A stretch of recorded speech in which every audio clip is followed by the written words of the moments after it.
art, Indigenous culture, lush gardens and a deluge of natural light.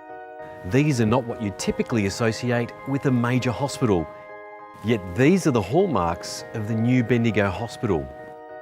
The team behind Victoria's largest regional hospital have combined these ethereal elements with the latest in ICT and building information modelling to create a healthcare facility that delivers healing, connectivity and tranquility in equal measure. We set out with an ambitious plan to build Australia's first world-class regional hospital. The hospital needed to be self-sufficient in terms of meeting the community's needs and the needs of the broader region. It had to be one of the safest hospitals in the country, and we wanted to build one of the greenest possible in the country. We wanted a hospital that provided tranquility and where we separated the busy everyday activity from the inpatient and care activities within the environment. This project, $630 million commitment. It's the single largest regional development hospital project Victoria's ever undertaken, and this project, and of course the wonderful Bendigo Health Service that services about 26% of the geographic landmass of Victoria. This investment, of course, has been a significant undertaking to future-proof that delivery. The PPPs are probably, in my term, one of the purest forms of building contract. So every design decision that you make, you've really got to make sure that you look for the whole of life and really making the right kind of design decisions and construction decisions for the future. The Bendigo Hospital is the largest regional hospital in Victoria and gives us significantly more capacity than we previously enjoyed, and it brings in new technologies and new treatments that weren't previously available. That means for our community that treatment can happen in Bendigo or regionally without having to travel to the metropolitan area. The new Bendigo Hospital, like any major health project, is a complex piece of engineering design, full of complex systems and technologies, and we're incredibly proud of the design work that we've done for the project. But over and above that, we're really proud of the meaningful difference that the project will make to the people of Bendigo and also to the health and well-being of the people of regional Victoria. By focusing on patient-centric solutions, the technology here at New Bendigo Hospital allows care teams and clinicians to provide improved health and wellbeing outcomes. The design for the technology had to ensure that we could prepare and cope with future changes and the requirements for high transfer data, and also the ability to utilise mobile devices and give staff and also patients mobility in their day-to-day activities throughout the hospital. The infrastructure is important, the cables, the black boxes that pulls all of the technology together. That's a reliability factor of around 99.99, very high reliability, and we need that for security, availability, to ensure that all the systems are operating on a 24/7 basis. Mobility is important because most of the action happens by the bedside, and electronic medical record will provide us with the ability to integrate all of our existing legacy systems. The fourth important area is unified communications, moving from old telephone services to the latest IP network.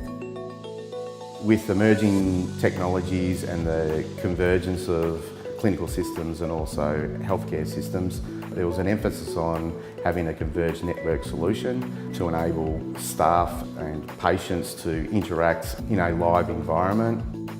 The most important part of the project, getting all the different systems from the point of view of the communication systems, the messaging, all of the different integration, queuing. There's been a number of different initiatives that we've had on this project that have been initiated by ourselves, but also from the state and Bendigo Health.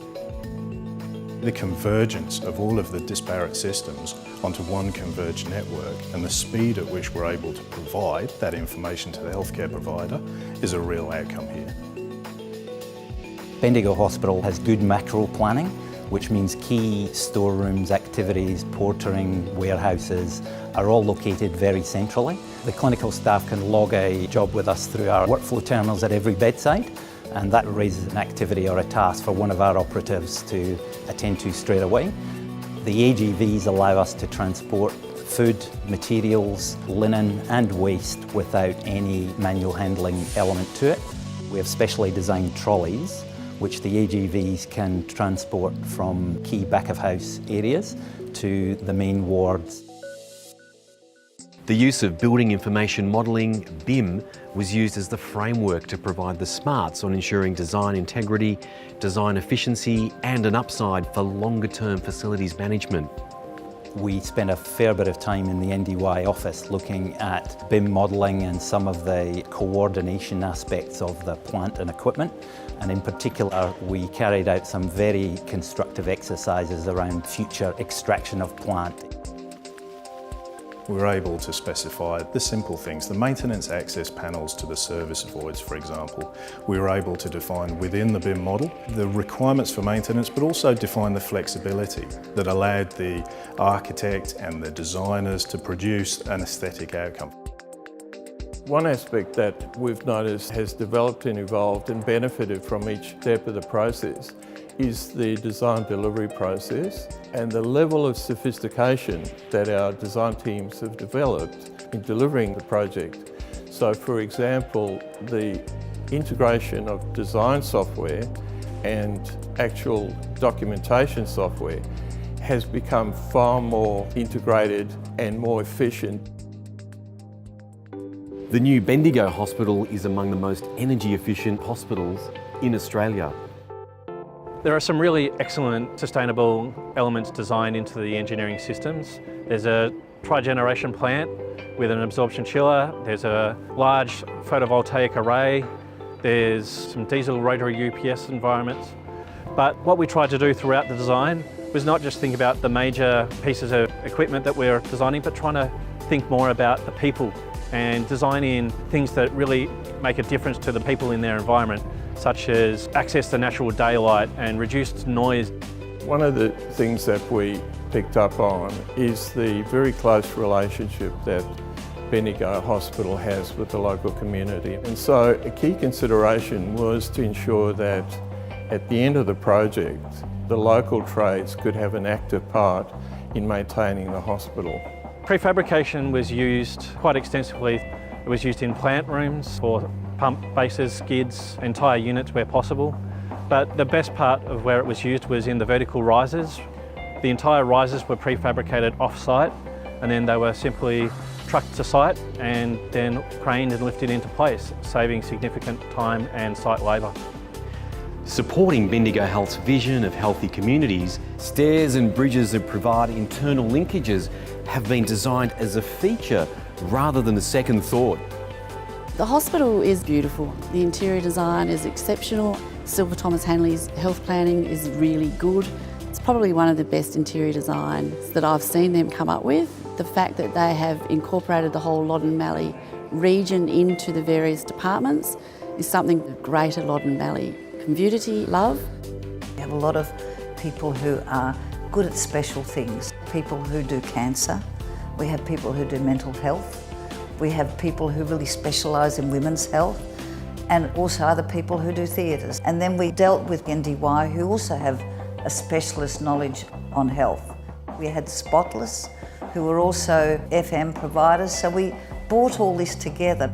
BaitSmart led the design for this project where our team originated and delivered the design of the public spaces as well as the external character of the building from the outside in phases 1 and 2. We worked very heavily with Silver Thomas Hanley in developing and extending the health brief. This is a very large building. The key element to us in terms of design was softening the building's edges while still retaining a sense of strength and posture in the building that would give Bendigo a very contemporary and strong new civic type building. So it's much more than a hospital. We thought that this was an opportunity to visually reinstate the street. So the street becomes the central atrium space. So that is an actual continuation of Mercy Street.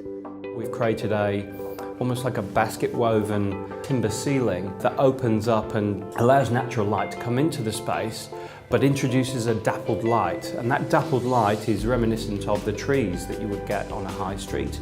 So the street isn't just a high street or a social hub, it's also a place of nature. Patients, staff and visitors have access to over 40 internal courtyards, including Indigenous gardens. These spaces are designed to bring people together and enjoy natural light, fresh air and all the advantages of green landscaping. One of the design philosophies for the hospital was that it needed to be a tranquil, healing hospital. So the tranquility is all the way through the hospital. People get very stressed when they come to a hospital because they're going there for a reason. So what I make sure of in all my hospitals, and this one particularly, that the actual wayfinding is simple and it's very basic. To me, that is very important. It just lowers the stress level for everybody.